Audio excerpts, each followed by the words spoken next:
Ma fille m'a faussement accusé, ce qui m'a conduit en prison pendant longtemps. Maintenant que j'ai été libéré, je vais lui faire payer tout ce que j'ai enduré. Salut tout le monde. Rien que d'écrire tout ça, ça me met en colère. Mais j'ai besoin de le sortir. Ma fille, appelons-la Sarah, n'a été qu'une source d'ennui pendant des années. Je ne sais pas si c'est à cause de la façon dont nous l'avons élevée, ou si elle est simplement faite ainsi, mais j'ai parfois l'impression qu'elle est née pour tester ma patience. Elle est égoïste, ingrate, et ne prend jamais la responsabilité de rien. Ça n'a pas toujours été comme ça. Quand elle était petite, elle était adorable. Un peu têtue, bien sûr, mais je pensais que c'était normal à cet âge. Mais dès qu'elle est entrée au collège, tout a changé. Elle s'est mise à agir comme si le monde lui devait quelque chose, comme si elle était supérieure à tout le monde. Elle faisait des crises quand elle n'obtenait pas ce qu'elle voulait, claquait les portes, criait sur nous, tout y passait. Ma femme disait toujours, ce n'est qu'une phase. Elle va s'en remettre. Elle ne s'en est jamais remise. À l'adolescence, c'était comme si elle avait décidé de faire de nos vies un enfer. Elle mentait sur tout, où elle allait, avec qui elle était, ce qu'elle faisait. Si ses lèvres bougeaient, c'est qu'elle mentait. Elle séchait tellement l'école que le principal nous a convoqués. Je lui ai dit qu'elle devait se ressaisir, mais elle a juste levé les yeux au ciel en disant « Peu importe, papa ». À 16 ans, elle a complètement abandonné le lycée. Un jour, elle est rentrée à la maison et a annoncé qu'elle n'y retournerait pas, l'école, c'est nul, qu'elle a dit. J'en ai pas besoin. Ma femme et moi l'avons suppliée de reconsidérer sa décision, mais elle n'a rien voulu entendre. Elle a fait ses bagages, a dit qu'elle partait, et a franchi la porte sans même se retourner. Elle s'est enfuie avec un petit ami, un bon à rien sans emploi ni avenir. Je ne me souviens même plus de son nom.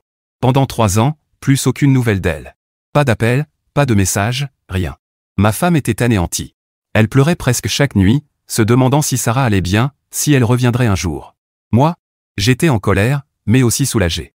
Sans Sarah, la maison était plus calme. Plus de drames, plus de disputes. Je me disais, c'est peut-être mieux comme ça. Puis, un soir, elle est réapparue sur le pas de notre porte. Il pleuvait à torrents, et elle se tenait là, trempée jusqu'aux os, tenant un sac poubelle plein de vêtements. Je n'ai nulle part où aller, elle a dit. Mon premier réflexe a été de lui claquer la porte au nez, mais ma femme s'est précipitée pour la faire entrer avant que je puisse dire un mot. Elle a serré Sarah dans ses bras comme si elle revenait d'une guerre, alors que Sarah n'avait pas pris la peine de nous appeler depuis 3 ans. C'est notre fille, répétait ma femme.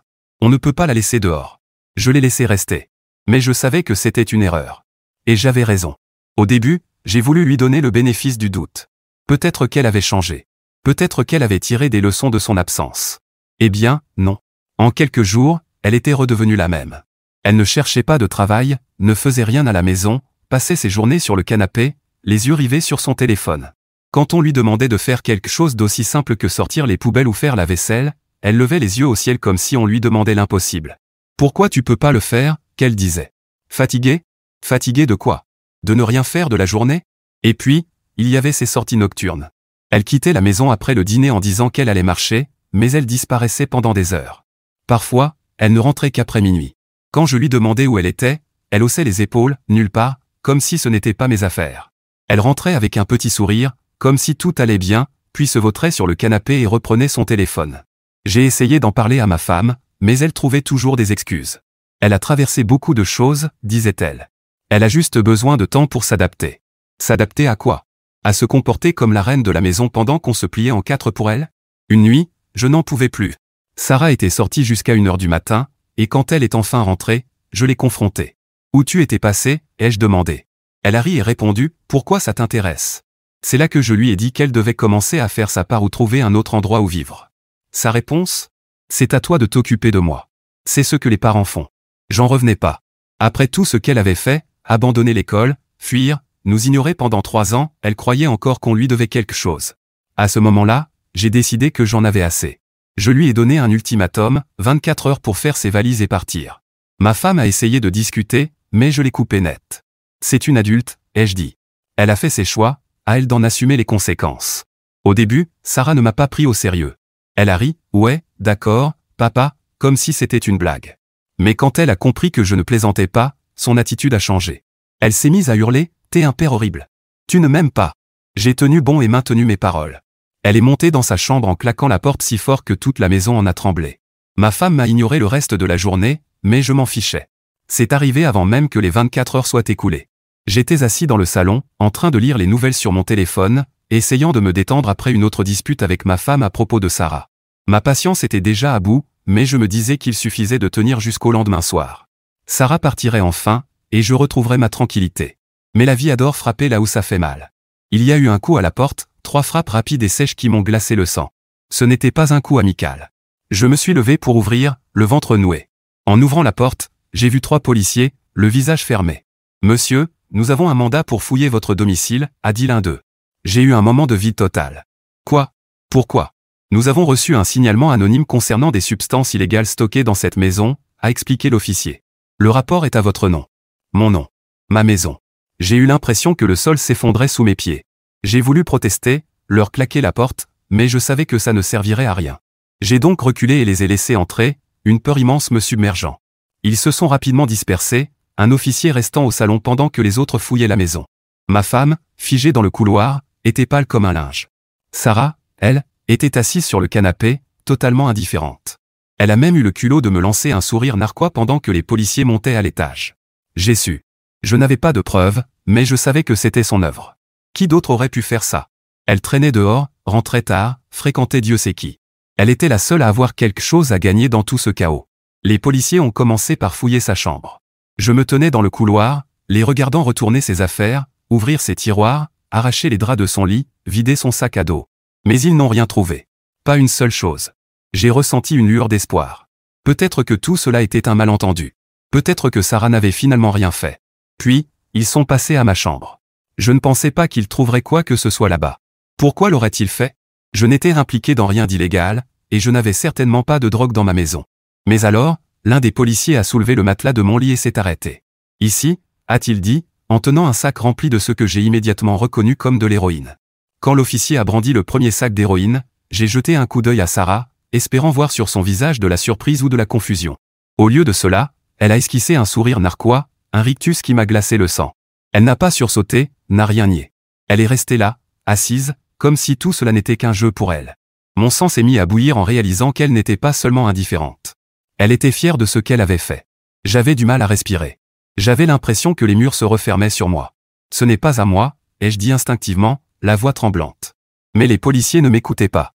Ils ont continué de fouiller, et quand ils ont terminé, ils avaient trouvé plusieurs autres sacs cachés sous mon lit et un peu partout dans la pièce. « Monsieur, vous êtes en état d'arrestation pour possession de substances contrôlées », a dit l'un d'eux en sortant les menottes. Ma femme a éclaté en sanglots. Sarah, elle, est restée assise, regardant toute la scène comme si elle regardait un film. Quand ils m'ont menotté et emmené dehors, j'ai jeté un dernier regard vers elle, espérant voir une once de culpabilité ou de remords sur son visage. Au lieu de ça, elle a souri. Oui, souri. Les heures suivantes ont été un brouillard total.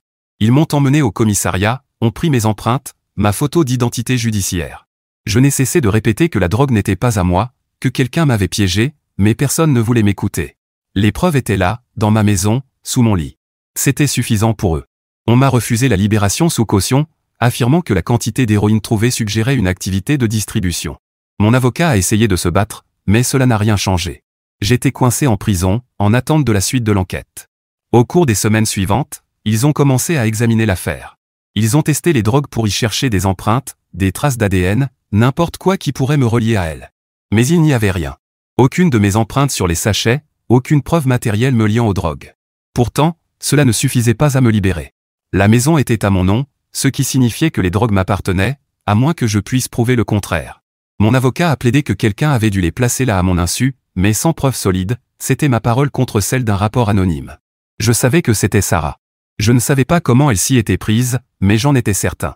Peut-être qu'elle avait stocké la drogue dans ma chambre sans que je le remarque, ou peut-être qu'elle les avait volontairement cachés là pour se venger de moi parce que je l'avais mise à la porte. Dans tous les cas, elle était la seule capable d'avoir fait ça. J'ai passé 5 mois atroces en prison pendant que l'affaire traînait. Non pas parce que l'enquête était complexe ou faute de preuves pour m'innocenter, mais simplement parce que le calendrier du tribunal était surchargé. Apparemment, la justice devait attendre son tour, même quand la vie d'un homme était détruite. Ce délai m'a paru une éternité. Chaque jour dans cette cellule était une torture mentale.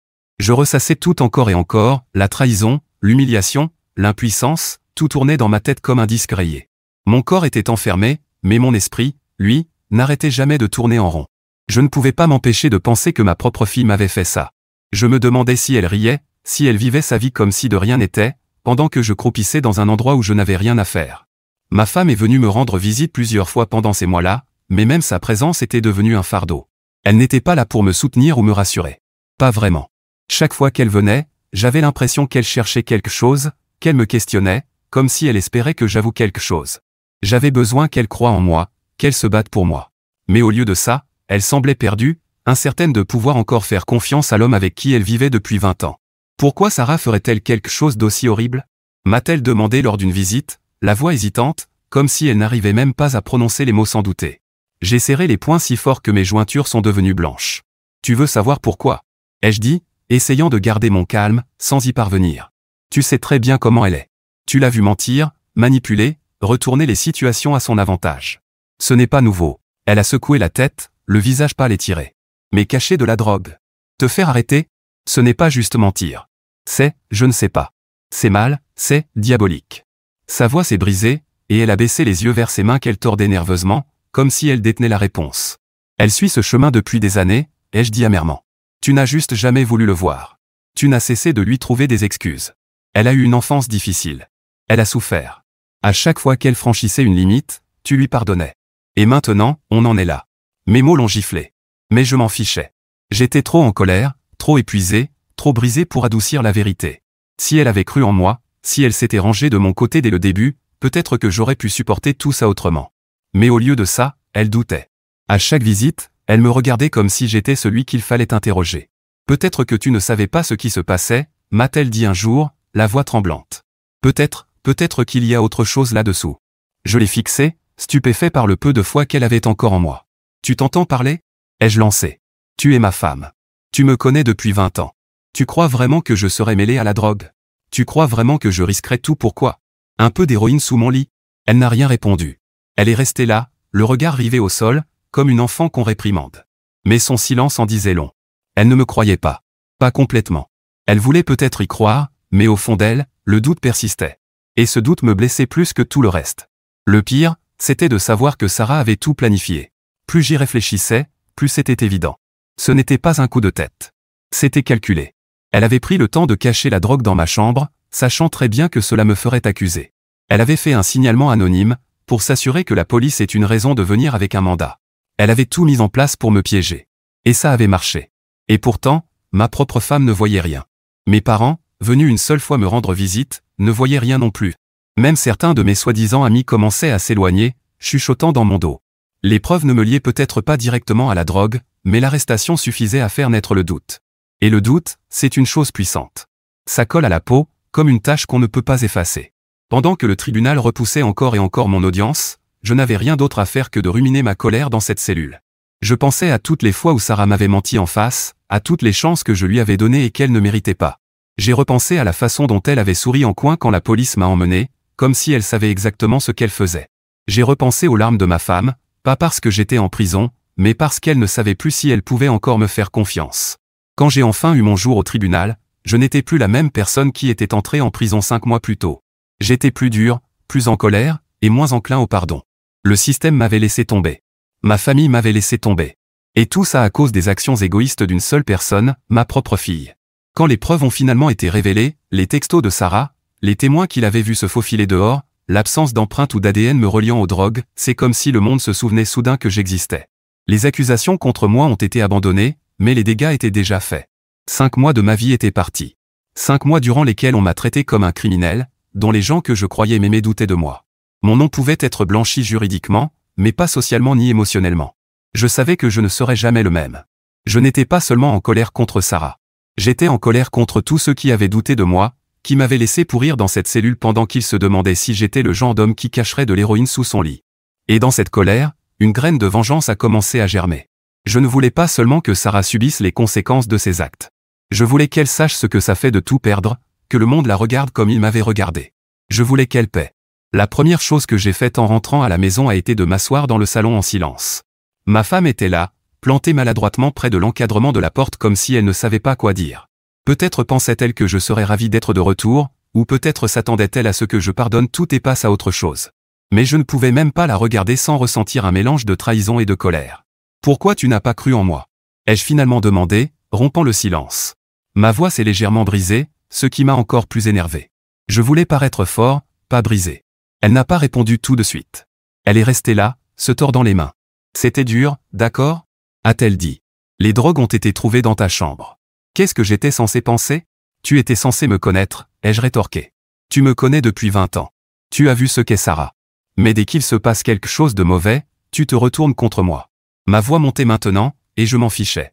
Tu sais que je ne l'ai pas fait. Au fond de toi, tu le savais. Mais au lieu de me soutenir, tu m'as laissé pourrir en prison pendant que tu jouais la maman pour la personne qui avait réellement fait ça. Des larmes ont monté à ses yeux. Mais je n'allais pas avoir pitié d'elle.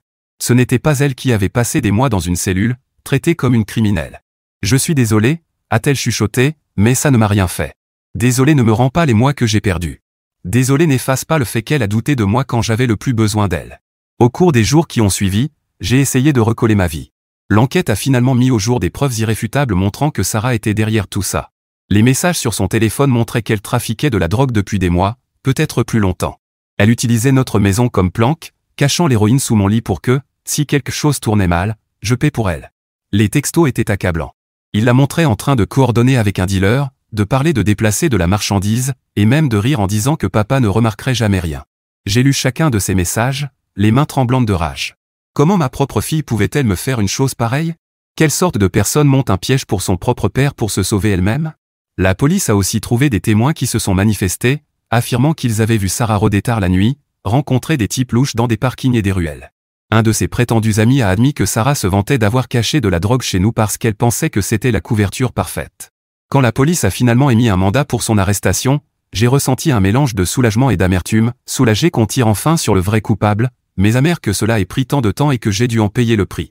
Sarah a été arrêtée quelques jours après mon retour. Ils l'ont trouvée dans un appartement délabré entouré de canailles. Quand la police a fouillé, ils ont trouvé d'autres drogues, ainsi que des balances, des sachets et de l'argent liquide. Il était clair qu'elle n'était pas qu'une consommatrice, elle était pleinement impliquée dans le trafic. Je pensais que la voir arrêtée m'apporterait une forme de clôture, mais ce ne fut pas le cas. Si quelque chose, ça m'a rendu encore plus furieux. Elle n'avait pas l'air effrayée ou honteuse quand on l'a emmenée. Elle avait l'air agacée, comme si ce n'était qu'une contrainte de plus à gérer. Ma femme était dévastée quand elle a appris l'arrestation. C'est toujours notre fille, répétait-elle en boucle, comme un disque rayé. Elle a fait des erreurs, mais c'est toujours notre bébé. Je n'en pouvais plus. Ce n'est plus ma fille, ai-je répliqué. Plus maintenant. Ma fille ne ferait pas ça. Ma fille ne détruirait pas sa propre famille juste pour sauver sa peau. La procédure judiciaire qui a suivi a été longue, épuisante et chaotique, comme tout ce que Sarah laissait derrière elle. Elle a été inculpée pour possession de drogue, intention de distribution, et, peut-être le plus douloureux pour moi, d'avoir porté de fausses accusations contre son propre père. Cette charge m'a frappé comme un coup au ventre à chaque fois qu'on la prononçait en cours, sachant qu'elle avait délibérément orchestré mon arrestation, fait tout exprès pour m'accuser et me voir souffrir, cela me mettait hors de moi. Les preuves contre elle étaient accablantes, les échanges de textos avec son dealer, les témoignages, et même sa négligence en cachant des drogues dans son appartement brossait un portrait accablant. Mais aussi accablantes que fussent ces preuves, elles n'ont rien rendu plus facile pour moi. Chaque audience, chaque retard, chaque regard suffisant qu'elle lançait quand elle était amenée pour être interrogée érodait un peu plus les lambeaux d'humanité auxquels je m'accrochais. Dans le cadre de l'enquête, Sarah a dû passer une prise de sang pour dépistage de drogue. Sans surprise, le test est revenu positif, non seulement pour l'héroïne, mais aussi pour plusieurs autres substances, y compris la cocaïne et des amphétamines. Ce fut le clou final. La fille que j'avais bercée bébé, la petite que j'avais appris à faire du vélo, n'était pas seulement une menteuse et une manipulatrice, elle était une droguée et une criminelle. Voir ces résultats ne m'a pas surpris, mais ça a fait mal. Une chose est de sentir dans son fort intérieur que son enfant suit une voie destructrice. Autre chose est de le voir noir sur blanc. Une partie de moi voulait avoir pitié, la voir comme une victime de ses propres choix. Mais cette part-là a été noyée par la colère. Elle n'avait pas seulement ruiné sa vie. Elle avait essayé de ruiner la mienne. Mon avocat m'a dit que je n'étais pas obligé d'assister à toutes les audiences. Mais je ne pouvais pas rester à l'écart. J'avais besoin de voir son visage, de lui faire savoir que je ne la laisserais pas s'en tirer sans qu'elle mesure l'étendue des dégâts qu'elle avait causés. À un moment du procès, l'avocat de Sarah a plaidé que ces actes étaient la conséquence de son addiction, qu'elle n'était pas en pleine possession de ses moyens quand elle m'a dénoncé à la police. Je ne pouvais pas me taire. Pas sur ça. Assis là, je savais que ce n'était pas une erreur désespérée provoquée par la drogue. Ce n'était pas de la faiblesse ou un mauvais jugement. C'était intentionnel. Elle n'avait jamais été quelqu'un de familial, ne s'était jamais souciée de personne d'autre qu'elle-même. Tout cela n'avait rien à voir avec la drogue. C'était une question de vengeance. Elle voulait me faire du mal, me mettre dans les ennuis pour l'avoir mise dehors. C'était clair comme de l'eau de roche. Mais je gardais ces pensées pour moi, sachant que la vérité était déjà étalée au grand jour. Inutile d'en rajouter. Ces actes parlaient d'eux-mêmes, bien plus fort que tout ce que j'aurais pu dire. Le procès a traîné pendant des mois, sans cesse retardée par des procédures absurdes et par l'avocat de Sarah qui tentait d'alléger ses charges. Pendant ce temps, j'essayais de reconstruire les ruines de ma vie. Les gens du quartier murmuraient encore quand je passais, certains doutant toujours de mon innocence malgré les preuves.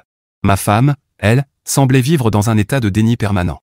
Elle est malade, répétait-elle sans cesse, comme un mantra censé rendre tout cela plus supportable. Elle ne le pensait pas, elle ne le pensait pas? Ai-je explosé un soir après le dîner? Elle savait exactement ce qu'elle faisait. Elle ne se contentait pas de consommer, elle revendait. Elle a mis mon nom sur un rapport de police. Comment peut-on ne pas le penser après ça? Nous sommes ses parents. Quoi qu'il arrive. Plus maintenant, ai-je dit froidement en repoussant ma chaise et en quittant la table. Quand le verdict est enfin tombé, il a eu plus le goût d'une formalité que d'une victoire. Sarah a été reconnue coupable de toutes les charges, possession de stupéfiants, intention de distribution, et fausse déclaration. Le juge n'a pas mâché ses mots. Cependant, au lieu de la prison, elle a été condamnée à 8 ans dans un centre de réhabilitation pour toxicomanes de longue durée. Le juge pensait qu'il fallait avant tout traiter son addiction pour éviter qu'elle ne recommence. Elle n'a montré presque aucune émotion à l'annonce de la sentence, se contentant de hausser légèrement les épaules, comme pour dire « c'est comme ça ». J'aurais voulu ressentir du soulagement, mais non. Les dégâts étaient faits. 8 ans ne me rendraient pas les 5 mois passés en cellule. Ils ne répareraient pas les relations brisées, ni la tache laissée sur ma réputation. Si quelque chose, sa condamnation ressemblait à la dernière page d'un livre que j'aurais préféré ne jamais ouvrir.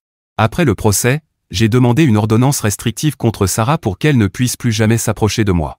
Même quand elle sortira un jour, je ne veux plus qu'elle fasse partie de ma vie. Elle a fait ses choix, et moi les miens. Pendant un certain temps, je n'arrivais plus à dormir. Je me réveillais en pleine nuit, hanté par tout ce qui s'était passé. Ma femme, elle, restait figée dans le passé. Elle s'est mise à écrire des lettres à Sarah en centre, essayant de maintenir un lien. Au début, je n'ai rien dit, mais à la longue, c'en est devenu trop. Qu'est-ce que tu espères accomplir avec ça? Lui ai-je demandé un soir, alors que je la surprenais à cacheter une enveloppe. C'est notre fille, a-t-elle répondu encore une fois. Ce même mantra brisé qui me rendait fou depuis des mois. Elle a cessé d'être notre fille le jour où elle m'a mis les menottes, ai-je répliqué, la voix glaciale.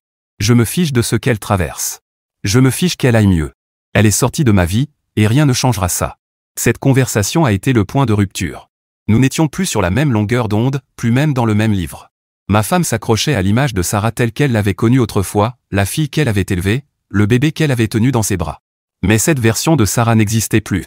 Ni pour moi, ni peut-être pour quiconque. Il est vite devenu évident que notre mariage ne survivrait pas à tout cela.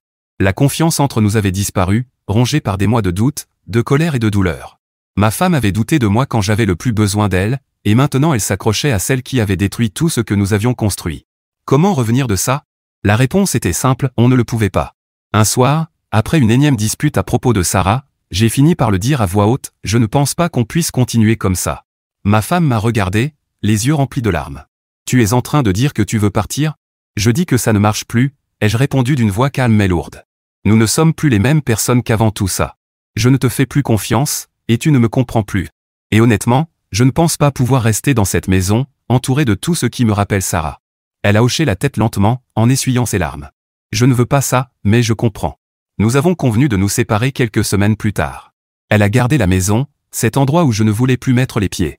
Je me suis installé dans un petit appartement de l'autre côté de la ville, assez loin pour avoir l'impression de repartir de zéro, mais assez près pour gérer les formalités de la séparation.